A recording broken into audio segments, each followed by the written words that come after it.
Hi everyone, I'm Dan and welcome back to the Rock Nerd Radio Show here on YouTube. Today we're going to be doing something a little different. We're going to take a look at some of my personal Transformers Grail pieces. Come geek out with us on the Rock Nerd Radio Show.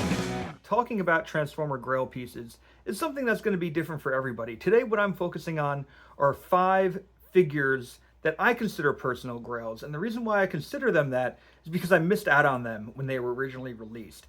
These aren't things that I put a pre-order in with Hasbro, I got and I love. I have the HasLab Unicron. That is something that I very much like, very happy to have, and probably is considered a holy grail in the Transformers collector's sphere. But today I just want to look at ones that I missed out on initially. And that's going to be how we do it. Mostly because I got something new that I do consider a personal grail. But the first one I want to start off with, you can actually see right behind me. It is my G1 Fort Max. I didn't own a G1 Fort Max originally during the original run of Transformers. This was something I didn't get till much later in life. And just spinning the camera around so you can see him. This is an authentic G1 Fortress Maximus. I do have the sword that came with later releases, and that was something that I got on the aftermarket. It didn't come with this. Everything that you see on my original Fort Max, and he is 100% complete, did come with the original listing and the original selling of it. This was something that when I got back into Transformers collecting, I kind of made it a mission to get.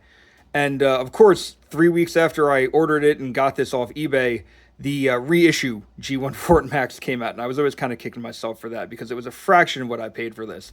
But I am very happy. This is, like I said, an authentic G1 Fort Max. This is something that has been with me everywhere that I've moved. He comes to, every apartment or home that I've lived in. Now that my wife and I are in a home, he is, probably staying here in my display area for as long as I continue collecting.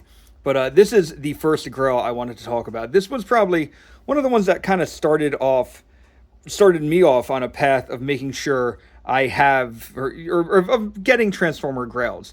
This was really something that is special to me, something that I love. And yeah, like I said, the first one I'm talking about today, we're going to talk about some other Transformer Grails, but we're going to go over to my review space to really talk about that. The next Grail piece that I want to talk about, and also the only other Autobot that I consider a Grail piece, is a G1 Grimlock. And, I was around for G1. I had a lot of G1 Transformers. I didn't have a G1 Grimlock until I was well into my 20s. And the reason for that was just, I had other versions of Grimlock, which I know sounds silly, but he wasn't really on my radar, despite the fact that he might be my favorite Autobot character. When I did find a G1 Grimlock, I was very happy. He's not complete. This is the one that I have. But I have gotten some other G1 Grimlocks since. Mostly just because it kind of became a weird obsession where every time I see a Grimlock, I feel like I have to buy one. So I do have a few G1 Grimlocks. But this was my first G1 Grimlock that, again, I got when I was in my 20s. And I wish there was some kind of cool story to go with this one about when I got him and what he means to me. There really isn't. It's just, hey, this is a G1 Grimlock. I have a whole shelf full of Grimlock figures, which I did a video on when I first started my YouTube channel. I'll put one of those little cards that pop up on the screen here for it. But yeah, this is just a cool figure. He is my favorite Autobot. I'm happy to have a few of these. And something that I cherish and, keep very closely next to Fort Max might be one of my other favorite Transformer pieces. My next Grail piece is an official, authentic G1 Deathsaurus. I didn't know Deathsaurus existed until I was in my 20s. When I got really back into collecting Transformers, I kind of focused on just, what American figures am I missing? Then I kind of started branching out into the Japanese versions of characters. And when I found Deathsaurus, first off, I think it is the coolest name in all of Transformers.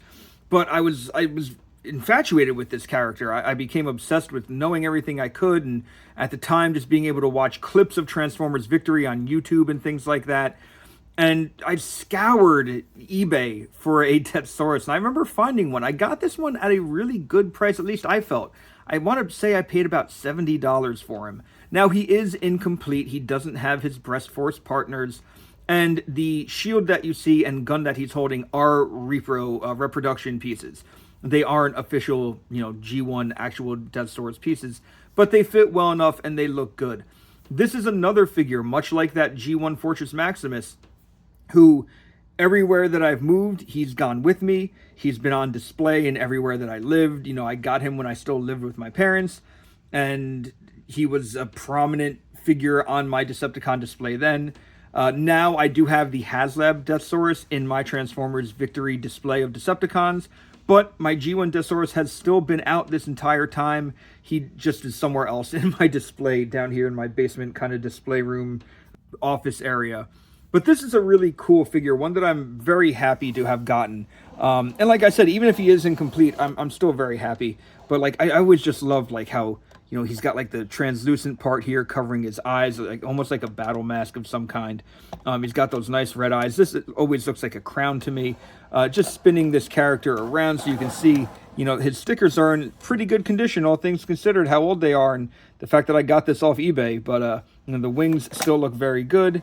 Moving him around, you know, all the clips are attached. There's nothing broken on him. It all still looks very, very good. And while I'm not going to transform Deathsaurus on camera, I will say that the kaiju mode is still one of my favorite modes in Transformers. It is ridiculous. I do find it funny that out of all the Grail pieces I'm showing you today, most of them have weird alternate modes. You know, Fortress Maximus turns into a spaceship and a city. You know, Deathsaurus turns into a giant chicken kaiju, and Grimlock turns into a T-Rex. Out of all the things I'm going to show, there's only one of them that is like a normal Earth alt mode. But we'll get there in just a moment. But yes, so this Deathsaurus, still one of my favorite pieces in my collection. And something that, again, I would have no way to know it existed if it wasn't for the internet. So I'm glad that we live in the age we live in, and that I was able to find out about Deathsaurus. Well, next up on my list is this G1 eHobby exclusive Galvatron. When I got back into buying Transformers, I wasn't really paying attention to the reissues, and quite honestly, I'm not even sure if I think I may have missed this reissue when it came out. Galvatron has always been one of my favorite Decepticons, and you know, I have the original G1 Galvatron. I actually got two and a lot on eBay for like $30 back in like 2008 maybe, and I liked it, and I registered that, you know, it was a different color than what you see on the screen, and I always kind of wished that there would have been a G1 Galvatron that looked like what you saw on the screen. Well, introduce a friend of mine, my friend Bob, to me, who hands me this book one day about all these Transformer figures and shows me that there is indeed an eHobby fully cartoon, somewhat accurate Galvatron. And he was telling me that he used to have it, he sold his, and for a while I spent a long time looking for this figure. I spent a number of years looking for this figure, and I saw him quite often online and at shows and stuff, but I was never really ready to pay the price he was commanding. Fast forward to 2020, it was during the COVID lockdown that, you know, I had a little extra money because I wasn't really going anywhere. I had very small bills because I wasn't going anywhere. I was just kind of stuck home. I didn't even have to pay for gas. And I went on eBay and I saw what this guy was going for, and I said, you know what? I don't think I'll ever have a better chance to get it than now. So yeah, back in 2020, I got this eHobby Galvatron. Really, really neat figure. I'm just going to bring him in a little closer so you can see him. I always loved the deco on this. The fact that it is just like that, you know, light purple, very cartoon accurate. Although maybe in the cartoon it was a little darker. But, you know, you take that standard Galvatron figure and you just make it look as cartoon accurate as you could with what you have. And you know, I just love how clunky and clicky his joints are. Love that he comes with that other weapon. And my favorite feature on this guy is the original G1 American Galvatron had an electronics feature. He'd play like laser noises. Well, this one, they put a different recorded into him. So there are laser noises that he can make. There's actually a switch, I'll show you back here, on his back. And you can adjust it. So if you adjust it all the way over and you press this little square on the front of him, you get your laser noises. If you move that switch into the middle, you get your transforming noise. But if you move that switch into the first position I had it in, you get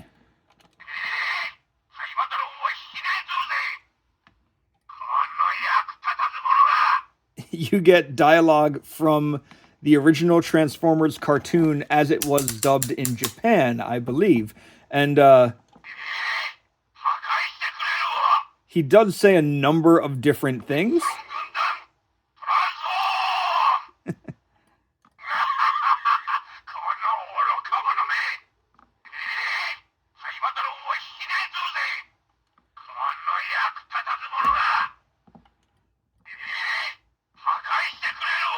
I believe that's gone through everything. And if you see me kind of keep pulling at him, this leg's slider joint seems to be getting a little weak. So I'm just making sure he doesn't slide down and fall. But yeah, this was such a cool piece for me. And like I said, during the COVID lockdown in 2020, I thought it was the best time to get it. And this was new in box. It had never been opened. At least I don't think it had ever been opened. But it still looks so good. And it is sitting on a special shelf in my Transformers display of very special characters to me, or figures, the very special figures that I have. So yeah, this is another really cool one, something that I consider a grail, once again, because I missed out on it when it originally came out. But I do have one more that I want to talk about today, which is brand new to me, something that I didn't own until, well, just a few days ago. So the last Grail piece that I want to show you is not a G1 Dreadwind, although it certainly looks like him. No, this is actually a G1 Buster. A good friend of mine was recently in Japan, and one night while I was editing video, actually, he sent me an Instagram message that just said, "You up?" And I was like, "Yeah, I am." And he essentially video called me, FaceTimed me from a giant Japanese toy store. And he was like, "Listen," he's like, "I wanted to get you a Transformer, from here. I didn't want to just buy you something that you could probably get on shelves. So I'm in this, crazy huge toy store." He's like, "They have a giant Transformer section. Like, I'll go through. Let me know if you see something you like." So he was going through, and while there was a lot of really cool things, this one really stuck out to me. So I saw it right away, and I said, "Oh my God, that's a G1 Transformers Master Force Buster." I said, "How much is it?" So he looked at the price tag, and here you can see this is the price tag from the actual figure, from the store in Japan. I want to say that's 8,000 yen, which is about 50 bucks American, a little less. So he said he'd grab it for me, and I was so floored to have this. And I just turned 42, so he ended up just giving it to me for my 40th birthday, which is really cool of him. But this thing is very cool. Now, I've had the original G1 Dreadwind, and I have Dreadwind and the other one, Darkwing, in my Transformers Master Force display, even though they're not technically the correct characters. Buster is a recolor. You can see some paint differences in that he has the red wings and shoulders, which, look like missile pods here in vehicle mode. He is incomplete. He doesn't have his blasters or his Power Master.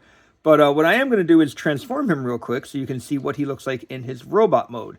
One of the hardest things is that without a Power Master, I kind of have to hold pieces of this in to get things to work. But, the Power Master gimmick was never my favorite. Out of all the weird, gimmicky things that Transformers ended up having towards the end of its initial run, Power Masters, I think, was my least favorite. I don't like robots that you need to have them be able to transform. A Headmaster... also not my favorite, because if you lose the head, you lose your Transformer's head. But, Power Masters, I think, were my least favorite, because if you misplace that engine character, you're going to have a hard time transforming your Transformer. So you can see, though, overall pretty simple transformation. I just got to slide the arms up, which I can never seem to get. There we go. There we go. And they click into place there. Oop, can I not fold the wings back? I forgot to fold the wings back. Okay, so there we go. I did also have to tuck up the tail fin, which I don't know how necessary it is, but you can move it up there. I think that's more important for the combined jet mode, but there we go. Let me lower my camera a little bit so you can see him better in the shot here. But yeah, there we go. This is a G1 Buster, and the reason why I'm considering this a Grail is I really never thought I would own an authentic G1 Japanese Buster. And while I have my fair share of Japanese exclusive characters, this feels like a really special one, especially because it came from such a good friend, a friend of mine for over 20 years. And, the fact that he thought of me in Japan and wanted to find something cool for me that he could bring back. That really means a lot. You know, I have a lot of Transformers that were given to me from friends, and therefore I will always hold on to them and always cherish them. But this one feels really special because it literally came from a store in Japan that my buddy FaceTimed me from to get, which is just so cool. So yeah, I really like this. I love the reds on this look so much nicer than the original blue ones. I did sell my original Dreadwind a number of years ago. Part of me wishes I didn't, because that would have been a fun comparison to show you the two side by side. But maybe if I put him here, I can put a picture of Dreadwind here for a moment, just so you can kind of get a little bit of a comparison in mind as to what the two of these guys look like, or at least what their what some of their differences are. So I hope that has helped.